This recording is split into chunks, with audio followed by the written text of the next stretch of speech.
കോഴിക്കോട്ടെ കാനത്തിൽ ജമീല അന്തരിച്ചു. അർബുദ രോഗത്തെ തുടർന്ന് കോഴിക്കോട്ടെ സ്വകാര്യ ആശുപത്രിയിലാണ് അന്ത്യം. 59 വയസ്സായിരുന്നു. രോഗം മൂർച്ഛിച്ചതിനെ തുടർന്ന് വൈകിട്ടോടെ ആശുപത്രിയിൽ പ്രവേശിപ്പിക്കുകയായിരുന്നു.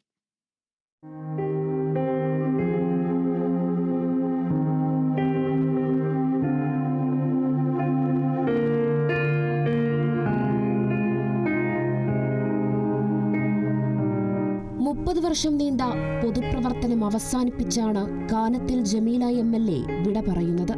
പഞ്ചായത്ത്, ബ്ലോക്ക് പഞ്ചായത്ത്, ജില്ലാ പഞ്ചായത്ത് തലങ്ങളിൽ പ്രവർത്തിച്ചാണ് ജമീല MLA സ്ഥാനത്തേക്കെത്തുന്നത്.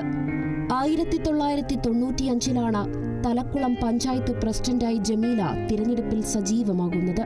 പിന്നീട് ചേളന്നൂർ ബ്ലോക്ക് പഞ്ചായത്ത് പ്രസിഡന്റായും കോഴിക്കോട് ജില്ലാ പഞ്ചായത്ത് പ്രസിഡന്റായും ജമീല ഭരണമികവ് തെളിയിച്ചു.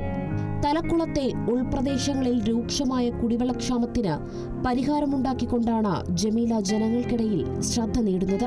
കുടിവെള്ള പ്രശ്നം പരിഹരിക്കുന്നതിൽ വീഴ്ച വരുത്തിയ ഉദ്യോഗസ്ഥർക്കെതിരെ പഞ്ചായത്ത് പ്രസിഡന്റായിരിക്കെ ജമീല നടത്തിയ കുത്തിയിരിപ്പ് സമരം കേരളത്തിൽ മുഴുവൻ വാർത്തയായി. ജനങ്ങൾക്കിടയിൽ ഏറ്റവും സരസമായും ചിരിക്കുന്ന മുഖത്തോടെയും മാത്രം ഇടപെട്ടിരുന്നപ്പോഴും ജമീല MLA കരുതുന്ന ചോദ്യങ്ങൾ ചോദിക്കുകയും ജനങ്ങളുടെ അടിസ്ഥാന ആവശ്യങ്ങൾക്കായി നിരന്തരം പ്രവർത്തിക്കുകയും ചെയ്തു.